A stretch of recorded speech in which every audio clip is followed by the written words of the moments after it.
मित्रांनो, जर तुम्ही तुमचा भाऊ, मित्र किंवा बायको यांच्यासोबत जॉईंट प्रॉपर्टी घेण्याचा विचार करत असाल तर थांबा. कारण एक खूप मोठा महत्त्वाचा निर्णय तुम्हाला लाखोंचं नुकसान किंवा लाखोंचा फायदा करण्यात यशस्वी ठरू शकतो. नमस्कार मित्रांनो, मी संपदा आणि तुम्ही पाहताय तुमचं आवडतं प्लॉट ज्ञान. तर मित्रांनो, ही जॉईंट प्रॉपर्टी म्हणजे नेमकं काय? तर एकाच प्रॉपर्टीमध्ये दोन किंवा दोनपेक्षा जास्त लोकांची समान हक्क मालकी असणं. आता याचे काही फायदे आणि तोटे हे दोन्ही आहे. चला तर ते पाहूया. आता सगळ्यात मोठा फायदा काय, तर लोन एलिजिबिलिटी.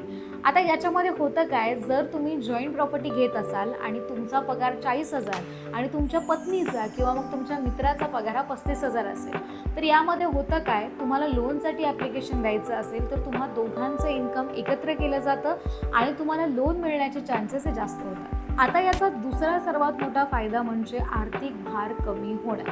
आता जर तुम्ही जॉईंट प्रॉपर्टी घेत असाल तर त्याचे EMI, रजिस्ट्रेशन आणि इतर खर्च हे 2 किंवा 3 लोकांमध्ये विभागलं जातं. त्यामुळे प्रॉपर्टी घेणं अधिक सोपं जातं. आता तिसरा फायदा काय, तर इन्कम टॅक्स बेनिफिट.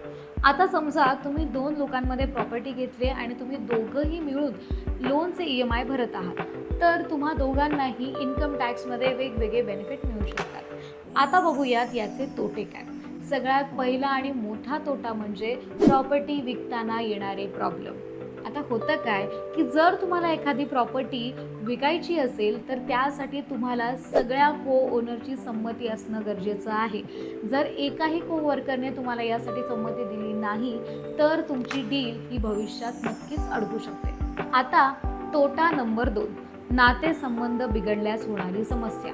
आता समजा तुम्ही तुमच्या रिलेटिव्हसोबत एखादी प्रॉपर्टी घेतलीत आणि भविष्यामध्ये तुमचा भाऊ, पत्नी किंवा तुमचा मित्र यांच्यासोबत तुमची वादावादी झाली, तर भविष्यात जाऊन पुढे तुमच्या प्रॉपर्टीमध्ये लीगल डिस्प्यूट येऊ शकतात. आता तिसरा तोटा काय, तर वारसा हक्काचा प्रश्न.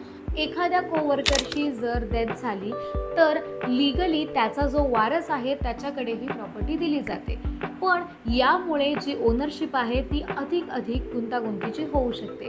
त्यामुळे जॉईंट प्रॉपर्टी घेणं हा काही प्रॉब्लेम नाही, पण प्रॉपर्टी घेण्याआधी किंवा प्रॉपर्टी घेतल्यानंतर ओनरशिप, ॲग्रीमेंट आणि एक्झिट प्लॅन या तीनही गोष्टींवरती व्यवस्थित चर्चा करून मगच पुढे पाऊल टाका. नाहीतर आज घेतलेली जॉईंट प्रॉपर्टी उद्या तुमची डोकेदुखी बनू शकते. तर मग मित्रांनो, तुम्ही सुद्धा अशी जॉईंट प्रॉपर्टी घेतलेली आहे का आणि त्यामुळे तुम्हाला काही प्रॉब्लेम किंवा काही फायदे झालेत का, आम्हाला कमेंटमध्ये नक्की सांगा. व्हिडिओ आवडला असेल तर व्हिडिओला लाईक करा, शेअर करा आणि अशाच नवनवीन इंटरेस्टिंग व्हिडिओजसाठी आत्ता सबस्क्राईब करा प्लॉट ज्ञान.